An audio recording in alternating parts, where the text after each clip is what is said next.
तो hello guys, कैसे हो आप सभी लोग। मैं हूं आपका भाई मोंटी और आप देख रहे हैं मेरा चैनल मांगा। इसका मतलब तब तक जिन लोगों ने मेरे चैनल को सब्सक्राइब नहीं किया, पहले जाके मेरे चैनल को सब्सक्राइब कर दे, वीडियो को एक लाइक कर दे और कमेंट करके जरूर बताएं कि वीडियो कैसे लगी।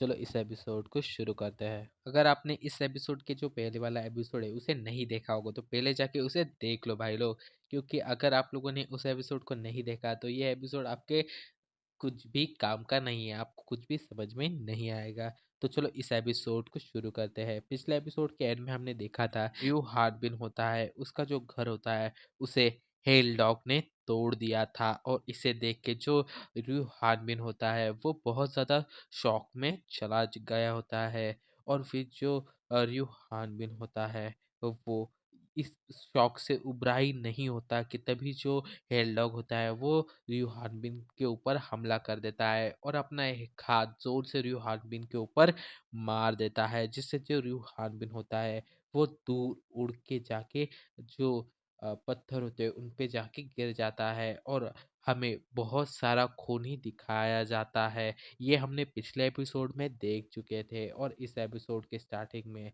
हम देखते हैं कि जो हेलडॉग होता है वो बहुत ज़्यादा हैरान होता है, क्योंकि उस पत्थर के ऊपर उसी का कटा हुआ हाथ लगा होता है। और ये देख के वो बहुत ज़्यादा हैरान लग रहा होता है। और फिर में र्यू हानबिन की आवाज़ आती है जो कहती है कि 3 साल, पूरे के पूरे 3 साल, 3 साल लगे थे मुझे उस घर को बनाने और तुमने उसे एक झटके में तोड़ दिया और तुमने मेरी 3 साल की मेहनत को ऐसे ही वेस्ट करा दिया और उसे पूरी तरह से धुआं बना दिया, उसे पूरी तरह से तोड़ दिया।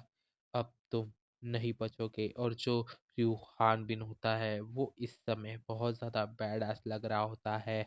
और इसी के बाद जो ड्रैगन होता है वो जोर जोर से चिल्लाने लगता है और फिर जो र्यू हान बिन होता है वो कहता है कि ओ तो ये बात है क्या, तो तुम्हें ये घर दिखा नहीं इसलिए तुमने इसे कुचल दिया, तो अगली बार मैं अपने लिए शायद महल बनाना चाहिए जिससे कि तुम लोगों को अ, तुम जैसे हेल डॉगों को मेरा जो घर है वो दिख जाए।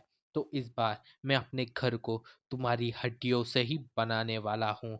और इतना कहने के बाद हमें दिखाया जाता है जो हेल डॉग होता है वो और भी ज़्यादा ज़ोर से चिल्लाने लगता है और बहुत ज़्यादा गुस्सा लग रहा होता है। और जो रूहान बिन होता है वो हमें जो हेडलॉक होता है उसके बारे में बताता है कि अब से जो हेडलॉक है वो ऐसे आ रहे हैं जिनके पास पंख होते हैं और उनके पास बहुत ज़्यादा अजीब सी पावर्स होती है। और तो और जो हेडलॉक होते हैं वो टेस्ट में बिल्कुल भी खास नहीं होते। इन हेडलॉक का जो टेस्ट होता है वो बहुत ज़्यादा खराब होता है। और फिर जो र्यू हानबिन वाला सामने वाला जो हेल डॉग होता है वो आसमान में उड़ जाता है और वो र्यू हानबिन के ऊपर हमला करने लगता है। और जो र्यू हानबिन होता है वो कहता है कि अरे तुम्हारा इतना बड़ा शरीर होने के बाद भी तुम इतनी ज़्यादा तेज़ी से मूव कैसे कर पा रहे हो।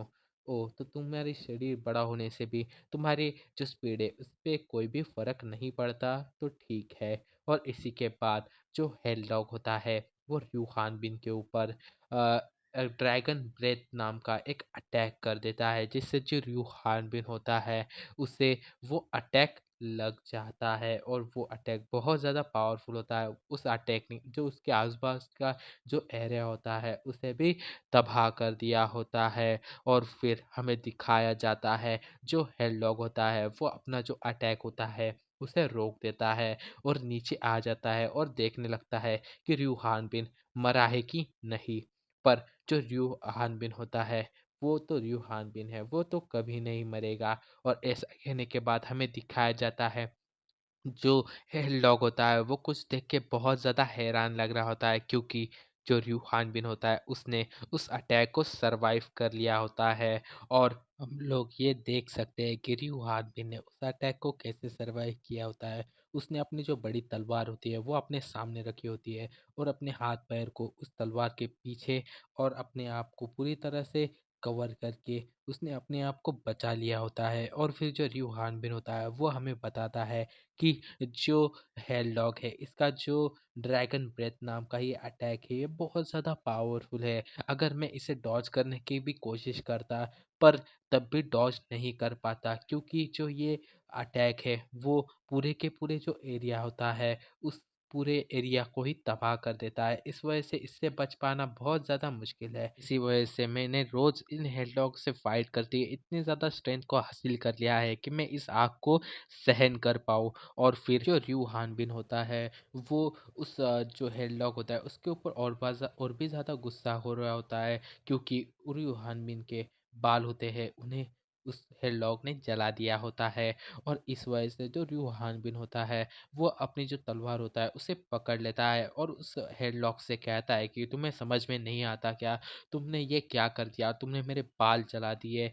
तुम्हें इस बारे में तो पता ही होना चाहिए कि यहाँ पे कहीं पे भी सैलून नहीं है जहाँ पे मैं अपने बालों को ठीक कर पाऊँ, और तुम्हारी हिम्मत ही कैसे हुई मेरे बालों को खराब करने की? अब इसका तो बदला मुझे लेना ही होगा। और इसी के बाद हमें दिखाया जाता है जो हेलडॉग होता है वो आसमान में उड़ने लगता है और बड़ी सी धाड़ मारता है, और धाड़ मारने के बाद वो बहुत सारे जो फॉर्मेशन होते हैं उसे ओपन कर देता है। और वो र्यूहानबिन के ऊपर अटैक करने वाला होता है। और जो र्यूहानबिन होता है वो हमें बताता है कि जो हेलडॉग है वो ऐसा करते हैं, वो हर बार अपनी पावर्स को बढ़ाते हैं और ऐसी कुछ फॉर्मेशन बनाते हैं जिसमें से फायर मैजिक और लाइट मैजिक आता है। और वो मुझ पे हमला करने की पूरी तरीके से कोशिश करता है, पर अगर इनमें से एक भी अटैक मुझे लग गया तो ये मेरे लिए बहुत ज़्यादा दर्दनाक होता है, क्योंकि इससे पहले मेरे ऊपर बहुत सारे ऐसे अटैक लग चुके हैं और मुझे पता है कि इन इन अटैक से बहुत ज़्यादा ही दर्द होता है।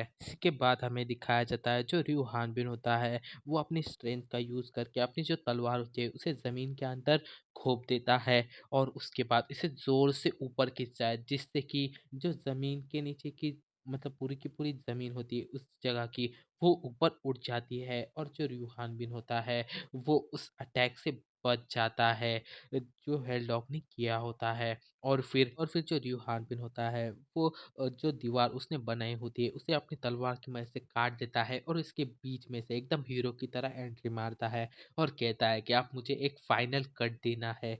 और ऐसा कहते हुए वो उस हेलडॉग के ऊपर हमला करने वाला होता है। तभी उससे क्या होता है कि जो हेलडॉग होता है वो अपनी आंखें बंद कर लेता है और अपने हाथ को आगे ले आता है, जिससे कि वो उस अटैक से बच सके, क्योंकि हेलडॉग की भी फट चुकी होती है। और जो हेलडॉग होता है वो र्यू हानबिन से मरने वाला होता है। तभी जो हेलडॉग होता है उसका सिर्फ नखून कट जाता है और जो र्यू हानबिन होता है वो हवा में ही अटक जाता है। और जो र्यू हानबिन होता है वो कहता है कि आप लोग ऐसे मेरी तरफ मत देखिए, क्योंकि अभी भी मेरे पास कोई भी स्वॉर्डमैनशिप का टैलेंट नहीं है। इस वजह से मैं कैसे ना कैसे करके ही इसे मारूंगा। अब मैं इसका खाना बनने जा रहा हूँ शायद। और वो जो र्यूहान बिन होता है वो हेडलॉक के मुंह के अंदर गिरने वाला होता है। और इसी पॉइंट पे हमारा जो एपिसोड है वो एंड हो जाता है। तो एपिसोड कैसा लगा है कमेंट करके ज़रूर बताना, और चैनल पे नए होगे तो चैनल को सब्सक्राइब, वीडियो को लाइक और शेयर ज़रूर से कर देना। मिलता हूँ आप सभी को इसके नेक्स्ट एपिसोड में, तब तक के लिए till then take care, bye bye.